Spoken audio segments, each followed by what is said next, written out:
President-elect Trump taking a victory lap to celebrate his gains with young voters, with support from 18 to 29-year-olds going up 11% since 2020.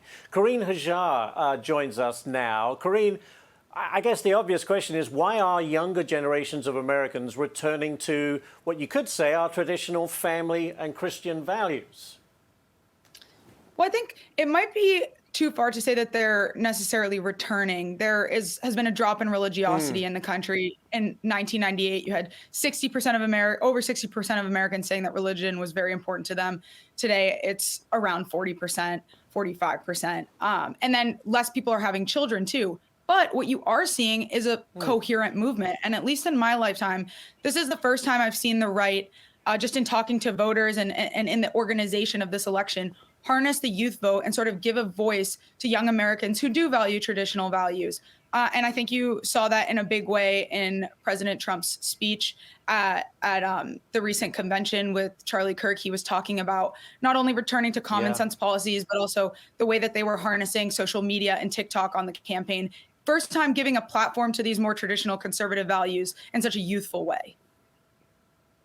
I want to move on to this. Bill Maher, on an episode of his podcast with Jay Leno, slamming the left, calling it intolerant for cutting ties with family members over election results. Listen to this. I'll get your comment. Remember him hugging Nixon, and then... So what? I know, but at the time he was he was seen as a traitor. That's so funny. Way back when, a guy who crossed lines politically.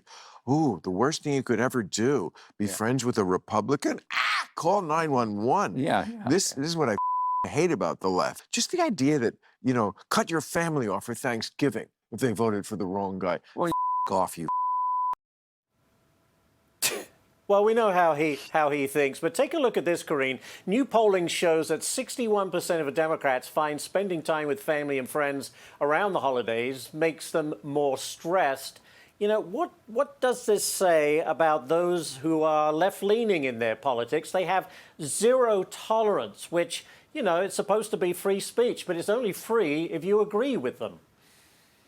Exactly. I mean, I think that the left has sort of sold this lie to a lot of the people who buy into this, thinking that to believe their ideology, to vote along their party line, is to be a good person. And so people feel this moral imperative to keep the party line, to support these viewpoints. But look, this country was founded on the idea that we can have different viewpoints. We can vote on those viewpoints. We have the freedom to voice those ideas. And this is something that Americans are going to have to deal with going forward. We're going into another Trump presidency. The majority of Americans voted for President-elect Donald Trump. And, I talked to people on the campaign trail the whole year. I was mostly covering Trump voters. And at the end of the day, everyone says they're just voting for what they see as the best choice for their families and their communities. You can disagree with that choice, but you have to respect the fact that Americans are doing what's best for them and their families. I think that anyone could respect that. How was your holiday meal, Carine? Politics free? Did everyone get along okay? Never quite politics free, but a lot of disagreement, but a lot of respect, and that's what counts. And that's what counts. As long as you can do that, it's okay to have opposing opinions. But when you get to the point where you're cutting off friends and family and never speaking to them, I mean, that's just ridiculous. It is, yeah. As long as everyone likes my turkey.